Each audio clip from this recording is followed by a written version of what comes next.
नमस्कार दोस्तों, आप सभी का हमारे YouTube चैनल मैथ्स बाय पवन जिंदल में हार्दिक स्वागत है। इस चैनल पर हम CET जो राजस्थान सरकार के द्वारा LDC की होने वाली एग्ज़ाम के आरंभिक एग्ज़ाम है, उसमें पात्रता एग्ज़ाम है, उसमें आने वाले सारे मैथ्स के टॉपिकों को क्या कर रहे हैं बच्चों, ऑनलाइन अध्ययन कर रहे हैं। इस क्रम में हम सबसे पहले वैदिक गणित की सहायता से वर्गमूल निकालना दोस्तों और घनमूल निकालना, वर्गमूल और घनमूल निकालना सीख चुके हैं। ठीक है, इसके सारे के सारे वीडियो अपलोड किए जा चुके हैं और आपके पास धीरे धीरे पहुंच जाएंगे। ठीक है, सारे के सारे वीडियो हो चुके हैं। अब हम अगला टॉपिक स्टार्ट कर रहे हैं दोस्तों। इसमें अगला टॉपिक स्टार्ट कर रहे हैं दोस्तों हम ट्रिग्नोमेट्री। क्या स्टार्ट कर रहे हैं दोस्तों? किससे स्टार्ट कर रहे हैं दोस्तों? त्रिकोणमिति से। किससे स्टार्ट कर रहे हैं? त्रिकोणमिति से। त्रिकोणमिति से हमारे अच्छे क्वेश्चन आते हैं, SSC लेवल के नहीं आते दोस्तों। ठीक है ना, हमें इस बात का विशेष रूप से ध्यान रखना है कि SSC और LDC के सिलेबस में एक रूपता तो है, लेकिन डिफिकल्टी और क्वेश्चनों के लेवल में समानता नहीं है। ठीक है, तो आज हम स्टार्ट कर रहे हैं दोस्तों त्रिकोणमिति। ठीक है, आपको यदि हमारे वीडियो पसंद आ रहे हैं तो अपने दोस्त जो गांव और ढानी में रहने वाले दोस्त हैं उनको ये वीडियो अलग जरूर फॉरवर्ड करें। दोस्तों देखो, त्रिकोणमिति स्टार्ट करते हैं। क्या है त्रिकोणमिति? सर हमारे स्तर पे, कौन से स्तर पे? LDC के स्तर पर। ठीक है, LDC के स्तर पर त्रिकोणमिति समकोण त्रिभुज में, किस त्रिभुज में पढ़ी जाती है दोस्तों? समकोण त्रिभुज में पढ़ी जाती है। समकोण त्रिभुज में पूरक कोणों के लिए पढ़ी जाती है। किसके लिए? पूरक कोणों के लिए। समकोण त्रिभुज में किस कोणों के लिए दोस्तों? पूरक कोणों के लिए। तो आपके मन में सबसे पहले विचार आना चाहिए, देखो गणित पढ़ते हुए आपके मन में विचार भी आने चाहिए, क्वेश्चन आने चाहिए आपके मन में। तो गणित पढ़ते हुए सबसे पहले विचार आपके मन में ये आना चाहिए कि सर समकोण त्रिभुज है, तो त्रिभुज क्या होता है दोस्तों? त्रिभुज क्या होता है सर? त्रिभुज क्या है? ट्रायंगल किसको कहते हैं दोस्तों? तो दोस्तों त्रिभुज क्या है? त्रिभुज है तीन रेखाओं से घिरी हुई बंद आकृति दोस्तों। बंद आकृति मतलब क्लोज्ड शेप। क्या दोस्तों? बंद आकृति क्या कहलाती है? त्रिभुज कहलाती है। बंद आकृति क्या कहलाती है दोस्तों? त्रिभुज कहलाती है। ऐसा जरूरी नहीं है कि तीन रेखाओं से आप कोई भी त्रिभुज बना लो, नहीं, तीन रेखाओं से त्रिभुज नहीं बन सकता दोस्तों। तीन रेखाओं से त्रिभुज नहीं बन सकता। तीन रेखाएं मैंने ये बना दी, क्या ये तीन रेखाएं त्रिभुज बनाएंगी दोस्तों? नहीं बनाएंगी। त्रिभुज बनाने के लिए आवश्यक है कि तीनों रेखाएं क्या होनी चाहिए? बंद आकृति की होनी चाहिए। और आप ये भली बात ही जानते हैं, आने वाली ज्योमेट्री की क्लासों में भी हम सीखेंगे कि त्रिभुज के तीनों कोणों का योग कितना होता है दोस्तों? त्रिभुज के तीनों कोणों का योग होता है 180। यदि त्रिभुज में कोण A, कोण B प्लस कोण C, तीन कोण हैं, तो इन तीनों कोणों का योग कितना होगा दोस्तों? 180 होगा। कितना होगा दोस्तों? 180। आई बात समझ में? हम क्या स्टार्ट करें दोस्तों? त्रिकोणमिति स्टार्ट करिए, ट्रिग्नोमेट्री स्टार्ट करिए। ट्रिग्नोमेट्री किस में पढ़ी जाती है? हमारे स्तर पर समकोण त्रिभुज में पढ़ी जाती है। न्यून कोण अधिक कोण में भी पढ़ी जाती है, लेकिन हमारे स्तर पे क्या है? समकोण कोणों में, समकोण त्रिभुज में किसके लिए? पूरक कोणों के लिए पढ़ी जाती है। किसके लिए पढ़ी जाती है दोस्तों? पूरक कोणों के लिए। फिर हम पढ़ रहे हैं त्रिभुज क्या है? त्रिभुज वो है तीन रेखाओं से घिरी हुई बंद आकृति, क्या कहलाएगी दोस्तों? त्रिभुज कहलाएगी। अब त्रिभुज के बाद हम पढ़ते हैं दोस्तों कि समकोण त्रिभुज क्या होगा। अब क्या पढ़ते हैं दोस्तों हम? समकोण त्रिभुज।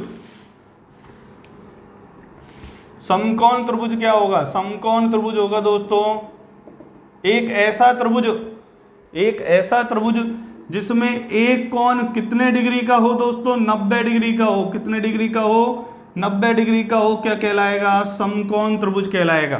क्या कहलाएगा दोस्तों? समकोण त्रिभुज कहलाएगा। समकोण त्रिभुज में भुजाएं कितनी होंगी दोस्तों? किसी भी त्रिभुज में भुजाएं होती हैं 3। समकोण त्रिभुज में इन 3 भुजाओं के नाम दिए गए, स्पेशल नाम है दोस्तों। क्या नाम है? कि 90 के सामने की भुजा सबसे बड़ी भुजा होगी और इसका मान क्या होगा दोस्तों? कर्ण होगा। क्या होगा दोस्तों? कर्ण होगा। आने वाली क्लास में हम इसको कैसे कहेंगे? समकोण त्रिभुज में सबसे बड़ी भुजा क्या होगी दोस्तों? कर्ण होगी। और अन्य दो भुजाओं के नाम है दोस्तों, क्या है नाम? अन्य दो भुजाओं के दोस्तों नाम है आधार और लंब। अब ये कोई जरूरी नहीं है कि आधार हमेशा नीचे की भुजा हो, ठीक है। 90 डिग्री के सामने की भुजा, हमेशा 90 डिग्री के सामने वाली भुजा, 90 डिग्री के सामने वाली भुजा होगी दोस्तों कर्ण। क्या होगी? कर्ण। और दोस्तों आधार और लंब, आधार और लंब का निर्धारण, आधार और लंब कौन सी भुजा होंगी, ये मत मान लेना। बच्चे मान लेते हैं कि आधार हमेशा नीचे की भुजाएं, नहीं है। आधार और लंब का निर्धारण कौन करेगा? कौन करेगा। कौन मतलब एंगल, कौन मतलब हु नहीं, एंगल करेगा, ठीक है। जिस कौन की आप बात करेंगे, जिस कौन का आप डिस्कस करेंगे, उस कौन के सामने की भुजा क्या होगी? लंब हो जाएगी। उस कौन के सामने की भुजा क्या हो जाएगी? लंब। और बाकी की भुजा क्या हो जाएगी? आधार हो जाएगी। आई बात समझ में? एक बात और देखिए दोस्तों, यदि कौन बी कितने डिग्री है? 90 डिग्री है। बी कितना डिग्री है? 90 डिग्री है। 90 डिग्री को कहते हैं समकोण। कौन सा कोण? समकोण। तो आपको मालूम होना चाहिए त्रिभुज के तीनों कोणों का योग कितना है? ए प्लस बी प्लस सी का मान कितना है दोस्तों? 180 डिग्री। कितना? 180 डिग्री। यदि बी का मान 90 है तो कौन ए प्लस कौन सी का मान आएगा 90 डिग्री। कितना आएगा दोस्तों? 90 डिग्री। यदि दो कोणों का योग 90 डिग्री हो तो दोनों कोण आपस में क्या कहलाते हैं दोस्तों? पूरक कोण कहलाते हैं। क्या कहलाते हैं? पूरक कोण। याद रखना, पूरक कोण हमेशा युग्म, पेयर, जोड़े में होंगे, पेयर में होंगे, जोड़े में होंगे। एक अकेला कोण पूरक कोण नहीं हो सकता। इसको ज्योमेट्री के पहला चैप्टर रेखा एवं कोण में विस्तृत रूप से पढ़ेंगे। पूरक कोण क्या है कि यदि त्रिभुज में दो कोणों का योग, यदि दो कोणों का योग 90 डिग्री हो तो दोनों कोण आपस में क्या कहलाएंगे? पूरक कोण कहलाएंगे। जैसे कोण ए और कोण सी, ये दोनों कोण आपस में क्या कहलाते हैं दोस्तों? पूरक कोण कहलाते हैं। कौन से कोण कहलाते हैं? पूरक कोण। और इन्हीं के लिए हमको क्या पढ़नी है? त्रिकोणमिति पढ़नी है। पूरक कोणों के लिए त्रिकोणमितीय अनुपात। आई बात समझ में दोस्तों? हम किसका सिलेबस पढ़ रहे हैं? एलडीसी की लिए जो एग्जाम ली जा रही है सीटी, उसका सिलेबस पढ़ रहे हैं। आई बात समझ में दोस्तों? आगे बढ़े, आगे बढ़ते हैं, ठीक है। अब दोस्तों समकोण त्रिभुज में, समकोण त्रिभुज में तीनों भुजाएं हुई। कौन कौन सी हुई? तीन भुजाएं। आधार हुआ, आधार हुआ, एक हुई आधार, एक हुई लंब और एक हुई कर्ण।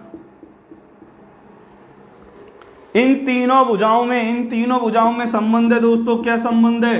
कि कर्ण का स्क्वायर बराबर होता है आधार का स्क्वायर प्लस लंब का स्क्वायर। क्या होता है? आधार का स्क्वायर प्लस लंब का स्क्वायर। इस प्रमेय को कहते हैं दोस्तों, किसने दी थी ये प्रमेय? बौद्ध पाइथागोरस। इसको कहते हैं दोस्तों पाइथागोरस प्रमेय। कौन सी प्रमेय? पाइथागोरस प्रमेय। इसको और क्या कहते हैं दोस्तों? इसको कहते हैं बौद्धायन प्रमेय। कौन सी प्रमेय दोस्तों? बौद्धायन प्रमेय, ठीक है। यदि किसी त्रिभुज में आपको आधार दिया है, लंब दिया है और कर्ण दिया गया है, ठीक है, और यदि किसी त्रिभुज में कर्ण दिया है, आधार दिया है, लंब दिया है, तो वो त्रिभुज कौन सा होगा? समकोण त्रिभुज होगा। यदि वो इस कंडीशन, इस शर्त को पूरा करता है। कौन सी शर्त को? कि कर्ण का स्क्वायर बराबर आधार स्क्वायर प्लस लंब होगा। दोस्तों इसको और दूसरे शब्दों में भी कह सकते हैं, ये ज्यादा इंपॉर्टेंट है, ये ज्यादा महत्वपूर्ण है, ये ज्यादा काम आएगा आपको। क्या आएगा? घूरती हुई आंखें आपसे क्या कह रही है कि सबसे बड़ी भुजा का वर्ग। किसका वर्ग दोस्तों? सबसे बड़ी भुजा का वर्ग, सबसे बड़ी भुजा का वर्ग। अब समकोण त्रिभुज में कौन सी सबसे बड़ी भुजा है? कर्ण सबसे बड़ी भुजा है। यदि सबसे बड़ी भुजा का वर्ग अन्य दो भुजाओं के, अन्य दो भुजाओं के वर्गों के योग के बराबर आ जाए, सबसे बड़ी भुजा का वर्ग अन्य दो भुजाओं के वर्गों के योग के बराबर आ जाए, तो वो त्रिभुज कौन सा होगा? वो त्रिभुज समकोण त्रिभुज होगा। दोस्तों याद रखना, कौन सा त्रिभुज होगा? समकोण त्रिभुज होगा। अब मैं आपसे कह रहा हूं दोस्तों, ज्योमेट्री में एक चीज और काम आएगी आने वाले भविष्य में।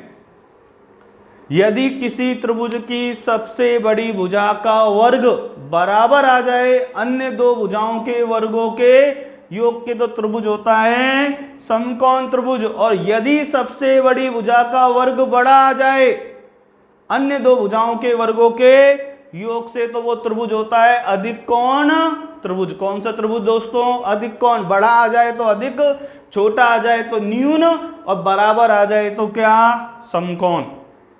देखो दोस्तों, कोणों के आधार पर त्रिभुजों के प्रकार हैं समकोण, न्यून कोण और अधिक कोण।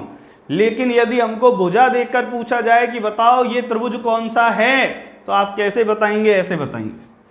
जैसे फॉर एग्जाम्पल, उदाहरण के तौर पे मैं आपसे पूछूं, एक त्रिभुज की भुजाएं 3, 4, 5 हैं।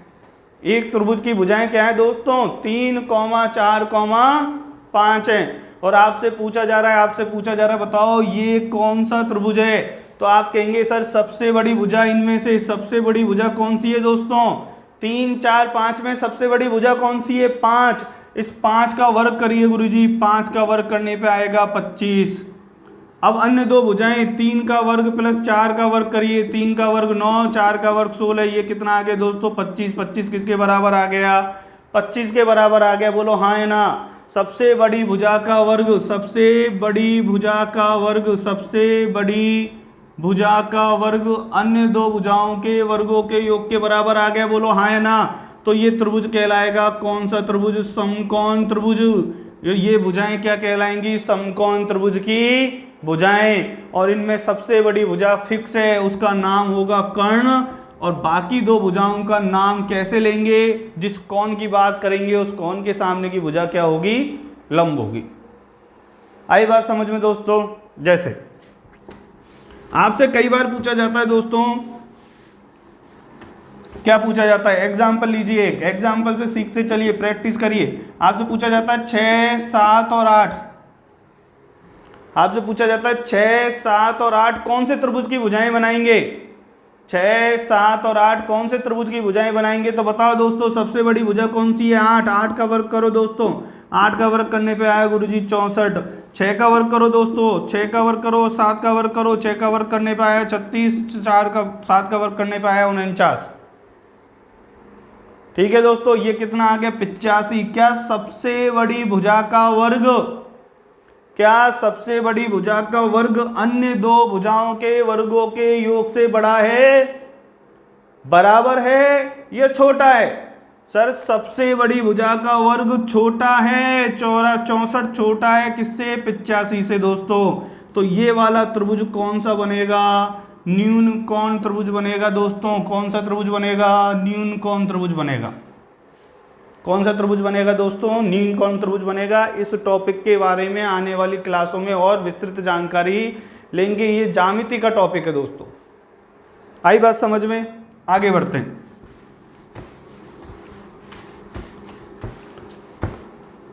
ठीक है दोस्तों, आगे बढ़ते हैं। अगला देखिए दोस्तों, ठीक है। जैसे देखो एक क्वेश्चन और करा देता हूं दोस्तों, कई बार कंफ्यूजन हो जाता है मित्रों, ध्यान देना इस बात का। आपसे पूछा मैंने एक त्रिभुज की ऊंचाइयों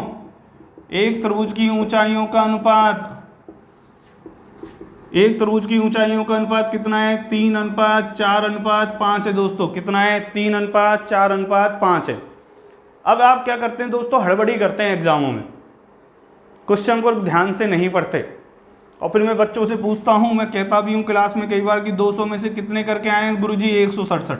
और नंबर कितना है? 3.5। नंबर कितना है? 3.5। क्वेश्चन कितने करके आए? 168। ठीक है दोस्तों, क्वेश्चनों को पढ़ा करो, ठीक है ना, कंसंट्रेशन ध्यान लगाया करो दोस्तों। आपको क्या दिया गया है? ऊंचाइयों का अनुपात।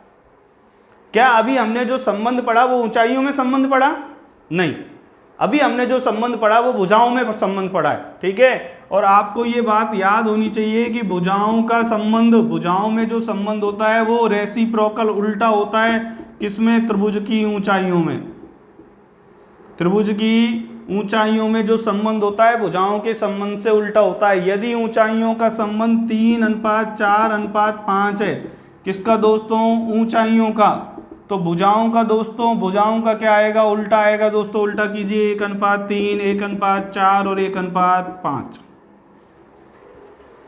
इसको सरलीकृत कीजिए दोस्तों, सिंप्लीफाइड करिए। 3 और 4 12, 12 पंजे 60, 60 से क्या करिए दोस्तों? इसको गुणा करिए। 60 से गुणा करने पे आपको दोस्तों कितना आएगा? ये आएगा 20, ये आएगा 15 और ये आएगा 12। ये किसका अनुपात है दोस्तों? भुजाओं का अनुपात है।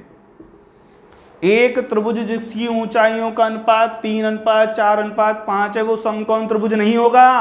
क्यों? क्योंकि ये ऊंचाइयों का अनुपात है। आपको 3, 4, 5 देखते ही हमेशा मन में ख्याल आता है समकोण त्रिभुज नहीं। रुक जाइए दोस्तों, ये समकोण त्रिभुज नहीं है क्योंकि ये भुजाओं का अनुपात नहीं है। किसका अनुपात है दोस्तों? किसका अनुपात है? ये किसका अनुपात है? ऊंचाइयों का अनुपात है। आई बात समझ में? आगे बढ़ते हैं दोस्तों। ये भुजाओं का अनुपात है। अब इसमें सबसे बड़ी भुजा बताइए दोस्तों, सबसे बड़ी भुजा है दोस्तों 20।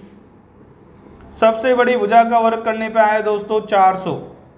अन्य दो भुजाओं का वर्ग करिए दोस्तों, 12 का वर्ग प्लस 15 का वर्ग। 12 का वर्ग करने पे आया 225, 12 का वर्ग करने पे आया 144, 9, 6, 369।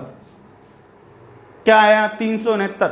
सबसे बड़ी भुजा का वर्ग करने पे दोस्तों आया 400। अन्य दो भुजाओं के वर्गों का योग करने पे आया 369। क्या सबसे बड़ी भुजा का वर्ग बड़ा है कि छोटा है कि बराबर है? सर बड़ा है। 400 बड़ा है। किससे बड़ा है? 369 से। तो याद रखना दोस्तों, क्या याद रखेंगे कि एक त्रिभुज जिसकी ऊंचाइयों का अनुपात 3:4:5 है, उनसे बनने वाला त्रिभुज कौन सा होगा दोस्तों? उससे बनने वाला त्रिभुज होगा दोस्तों अधिक कोण त्रिभुज। कौन सा त्रिभुज? अधिक कोण त्रिभुज, ऑब्ट्यूज एंगल ट्रायंगल। आई बात समझ में दोस्तों? आगे बढ़े, ठीक है, आगे बढ़ते हैं। आया ना बात समझ में दोस्तों? ध्यान रखना, आपसे ऊंचाई दी जाए तो ऊंचाइयों से पहले क्या निकालना? भुजाएं। भुजाओं से क्या निकालना? ऊंचाई। और आपके मन में प्रश्न आना चाहिए, सर ऊंचाई और भुजाओं के बीच में अनुपात रेसिप्रोकल क्यों होता है? ये हम पढ़ेंगे क्षेत्रफल में।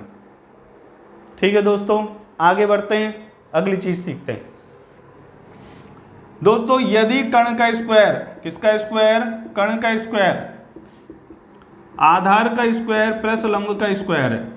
कर्ण का स्क्वायर आधार का स्क्वायर प्लस लंब का स्क्वायर है। तो ये तीनों भुजाओं में संबंध है, और तीनों भुजाओं में संबंध है, और इसमें से यदि आपको दो भुजाएं दी गई हों, दो भुजाएं दी गई हों, तो आप तीसरी भुजा का मान ज्ञात कर सकते हैं। तीसरी भुजा का मान क्या कर सकते हैं? ज्ञात कर सकते हैं।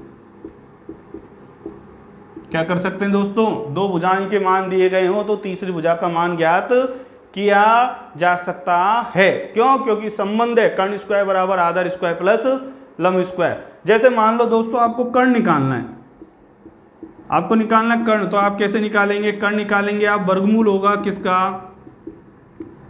आधार का स्क्वायर प्लस लंब के स्क्वायर। ठीक है क्या दोस्तों? फॉर एग्जाम्पल दोस्तों देखो, ये आपको कोई त्रिभुज दिया है ABC, जिसमें ये कौन सा त्रिभुज है दोस्तों? समकोण त्रिभुज है। समकोण त्रिभुज है तो ये आपको दिया है, ये भुजा दी है कर्ण आपको x, ये भुजा दी है आपको 5 सेंटीमीटर, ये भुजा दी है आपको 12 सेंटीमीटर। और आपको किसका मान पूछा जा रहा है दोस्तों? x का मान पूछा जा रहा है। किसका मान पूछा जा रहा है दोस्तों? x का मान पूछा जा रहा है। कैसे निकालेंगे दोस्तों x का मान? सर x का मान निकालेंगे, कैसे निकालेंगे? आधार का स्क्वायर प्लस लंब का स्क्वायर। जो दो भुजाएं दी गई हैं उनके वर्गों के योग को जोड़कर क्या निकाल देंगे? वर्गमूल। 5 का वर्ग कितना आया दोस्तों? 25। 12 का कितना है? 144। कितना आया? 169। 169 किसका वर्गमूल दोस्तों? 13 का। कितना आ गया? 13। बड़ा आसान है दोस्तों, कर लेंगे, कोई दिक्कत? ठीक है, और एग्जाम्पल करते हैं, कर्ण निकालते हैं दोस्तों। कर्ण कैसे निकालेंगे? सर जो दो भुजाएं दी गई होंगी उनका वर्ग करेंगे, वर्ग करके उनका योग करेंगे, और योग का क्या निकाल देंगे दोस्तों? योग का क्या निकाल देंगे दोस्तों? वर्गमूल निकाल देंगे। बोलो हाँ या ना? सही है क्या दोस्तों? एक मिनट दोस्तों,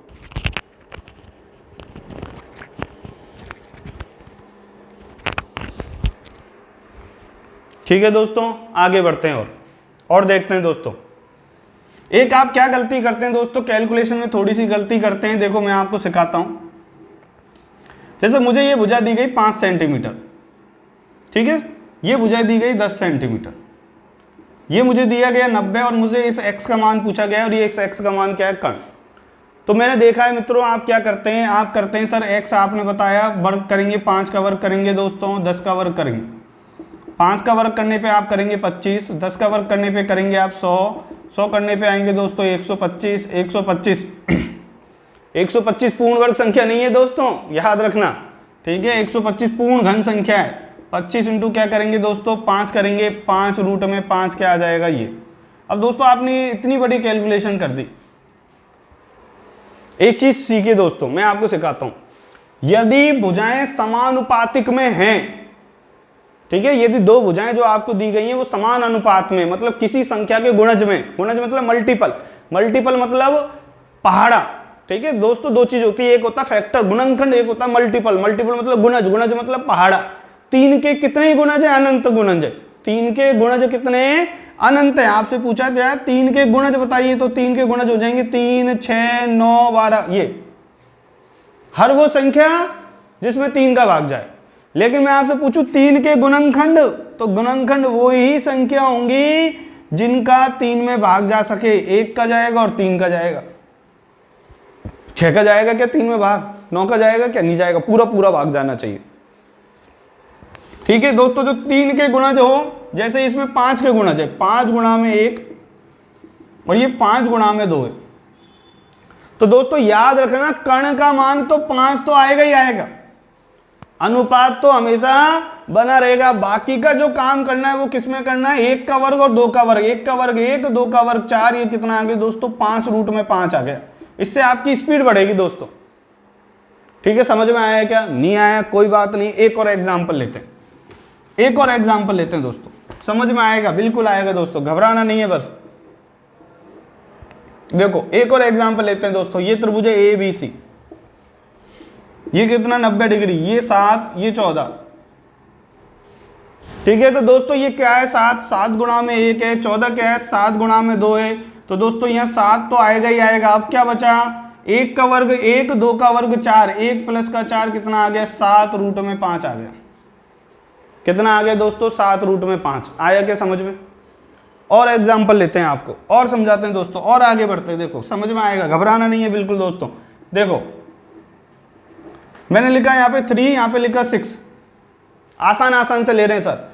3 इंटू 1, 3 इंटू 2, बोलो हाँ है ना, तो 3 तो आएगा ही आएगा दोस्तों। अब किसका वर्ग आएगा, 1 का वर्ग और 2 का वर्ग, 1 का वर्ग 1, 2 का वर्ग 4, कितना आ गया 3 रूट में 5, है ना। आई बात समझ में। और करते हैं दोस्तों, और करते हैं, आप समझे, ठीक है, बड़ा आसान है दोस्तों, घबराना नहीं है, चलते रहना है। देखो और करते हैं दोस्तों, ये कई बार आया है एग्जाम में, 8 और 24, 8 को क्या करते हैं दोस्तों 8 गुणा में 1, 24 को क्या करेंगे 8 गुणा में 3, तो 8 तो आएगा ही आएगा दोस्तों, बोलो हाँ। 1 का वर्ग आया 1, 3 का वर्ग आया 9, कितना आ गया दोस्तों 8 रूट में 10 सेंटीमीटर आ गया। 8 रूट में क्या आ गया दोस्तों 10 सेंटीमीटर, बोलो हाँ है ना। आई के बाद समझ में, कर लेंगे दोस्तों, ठीक है। और प्रैक्टिस करें, और प्रैक्टिस करते हैं, और प्रैक्टिस करते हैं दोस्तों, और सीखिए दोस्तों। जैसे ऐसे करिए दोस्तों, 5 रूट में 3, 5 रूट में 5, क्या आएगा दोस्तों 5 तो आएगा ही आएगा। अब क्या आएगा सर, अल्प संख्या आएगी, रूट 3 का वर्ग 3, रूट 5 का वर्ग 5, कितना आ गया दोस्तों 5 रूट में 8। अरे रूट 3 का वर्ग 3, रूट 5 का वर्ग 5, 5 तो आएगा ही आएगा, मल्टीपल है, गुणांक है, ठीक है क्या दोस्तों। समकोण त्रिभुज में कर्ण का मान निकाल लेंगे दोस्तों, बोलो हाँ है ना, ठीक है। आज के लिए इतना ही, कल हम पढ़ेंगे दोस्तों लंब और आधार निकालना। आई बात समझ में दोस्तों, ठीक है। आपको यदि हमारे वीडियो अच्छे लग रहे हैं तो कृपया ऐसे लोगों को जरूर फॉरवर्ड करें जो गाँव और ढानी में रहते हुए अपनी पढ़ाई बड़े शहरों में, बड़ी सिटियों में नहीं कर पाते, ठीक है दोस्तों। उन लोगों को हमारे वीडियो जरूर फॉरवर्ड करें, ठीक है। ऑनलाइन क्लासों में उसी तरीके से पढ़ाया जाएगा, उसी लेवल का पढ़ाया जाएगा जो ऑफलाइन क्लास में पढ़ाया जाता है, किसी प्रकार की कोई बेईमानी नहीं की जाएगी, ठीक है दोस्तों। जय हिंद, जय भारत।